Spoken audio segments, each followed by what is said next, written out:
Hi students, let's continue with the RMI. So far we have seen the architecture of our RMI and what are the stub and the skeleton in the RMI. What are those roles, what type of operations they are going to be performed. Now let's see the working of an RMI applications with an example. Okay.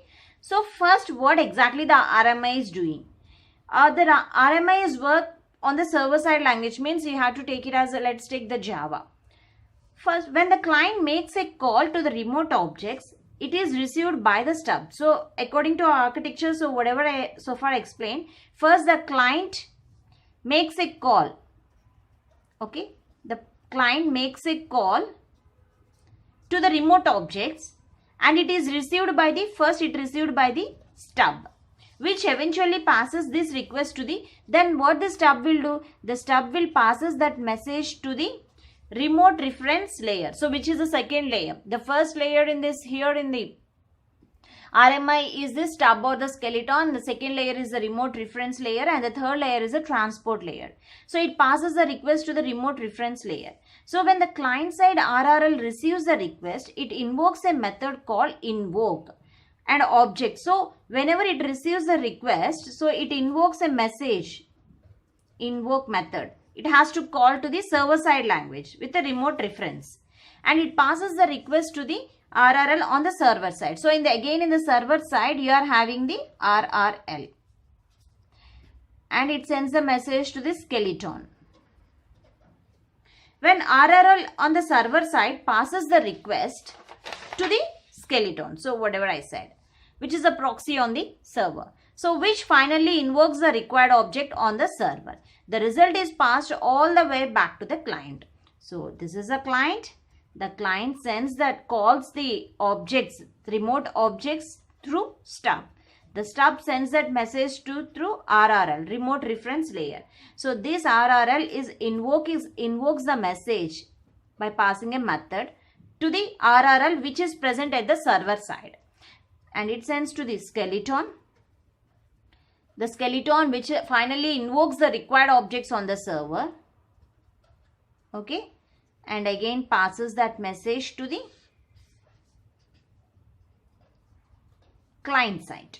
So the result is passed all the way back to the client. So this is how the working condition of the RMI. Now let me take a simple example, that is a Java RMI example. So first what are the steps that are involved in this RMI program and see with an example. The steps to write RMI program is, first you have to create a remote interface.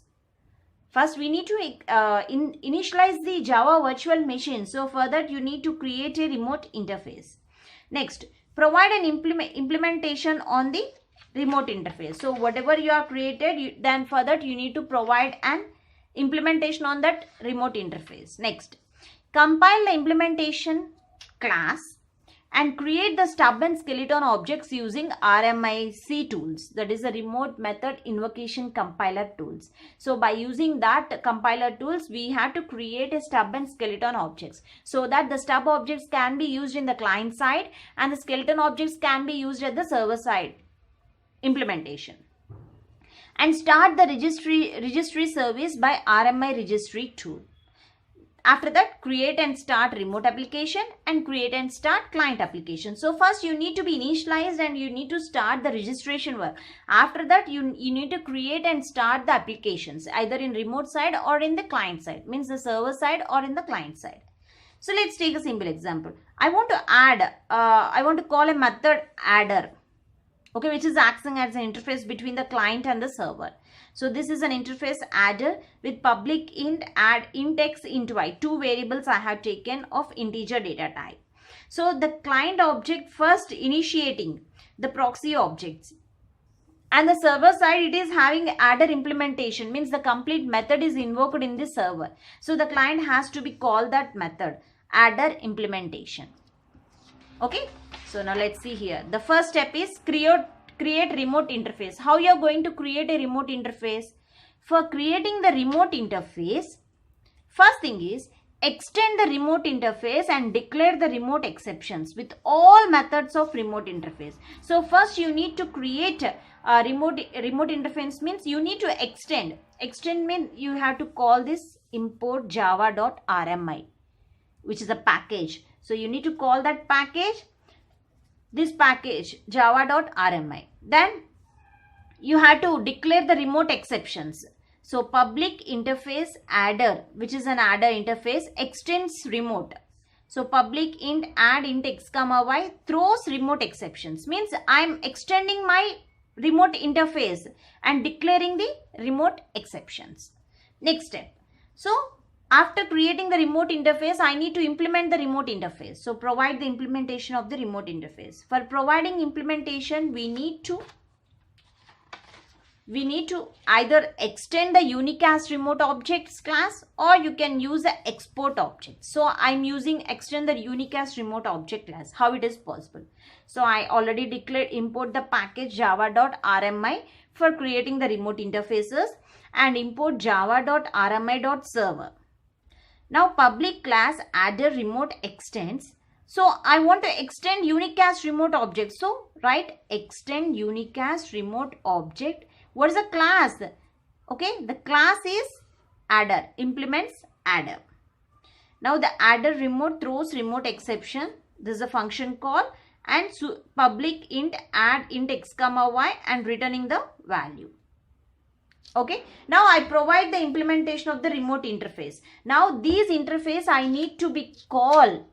Okay, I need to be used and I need to be invoked in the client side language, client as well as the server. So before that, you need to create a stub and skeleton objects using RMIC tool, so that you can access that implementation by using this client side stub objects you can use, and the server side you can use the skeleton objects. So for that, what you need? The next step is to create a stub and skeleton objects using the RMI compiler. The RMI compiler tool invokes the RMI compiler and the create stub and skeleton objects. How? You just simply write RMIC remote method invocation compiler adder remote. Okay. Next, start the registry service by RMI registry tool. So I created the object, but I need to register this service by using the RMI registry tool. So now start the service using RMI registry tool. If you don't specify port number, it takes the default. So how I can start my registry service so that I can start my program from that address space? So here RMI registry, I am writing the port number 8000. So if you didn't write anything, it takes default port number.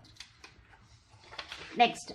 Finally, you need to, after creating the stub and skeleton objects and start the registration service, you need to create and run the server applications and create and run the client applications by simply calling those services. And finally, what are the goals of RMI?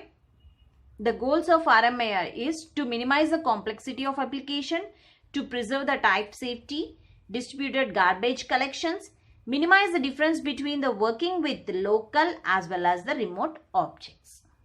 So this is about the RMI. Thank you.